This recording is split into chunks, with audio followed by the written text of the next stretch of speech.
Halo semuanya, perkenalkan nama saya Disa Rosalina Nengo dengan NIM 101-2024-301, kelas I, semester 2, Prodi Pendidikan Agama Kristen dengan mata kuliah Sejarah Gereja Indonesia dan Sejarah Gereja Lokal. Dalam video kali ini, saya akan membahas bagaimana periodisasi sejarah gereja di Indonesia. Sejarah gereja di Indonesia memiliki perjalanan panjang yang dipengaruhi oleh beberapa faktor seperti kolonialisme, jending, dan dinamika politik. Sejak kedatangan bangsa Portugis pada abad ke-16 hingga era misi jending dan perkembangan gereja mandiri di abad ke-20, gereja di Indonesia mengalami berbagai perubahan. Untuk memahami perkembangan ini, diperlukan periodisasi sejarah gereja yang dapat memberikan gambaran yang sistematis dan terstruktur. Konsep pendidikan sejarah gereja.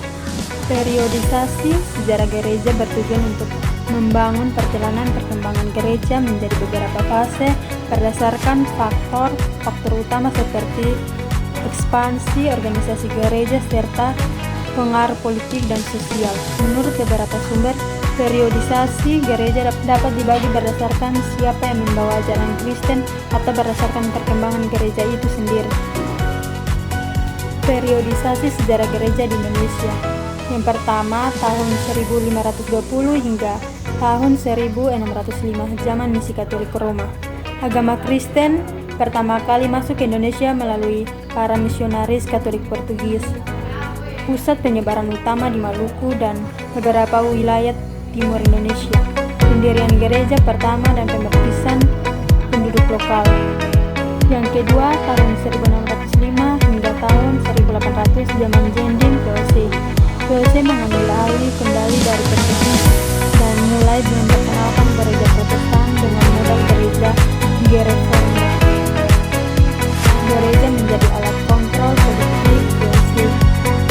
Penyebaran agama Kristen lebih berorientasi pada kepentingan kolonial daripada misi keagamaan.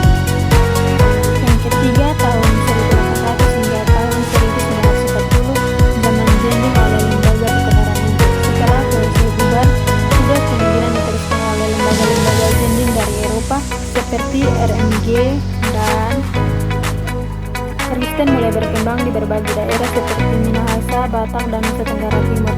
Gereja semakin mengakar dalam kehidupan masyarakat lokal.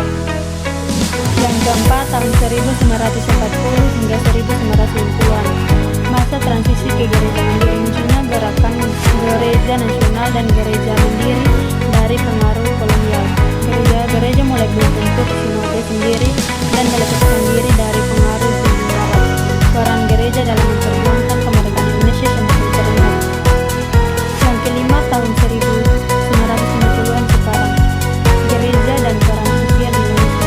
Gereja berkembang menjadi institusi sosial yang berperan dalam pendidikan, kesehatan, dan advokasi hak asasi manusia. Munculnya berbagai denominasi dan organisasi ekumenis seperti PGI, Persekutuan Gereja-Gereja di Indonesia. Kesimpulannya, sejarah gereja di Indonesia dapat dibagi ke dalam beberapa periode, dimulai dari zaman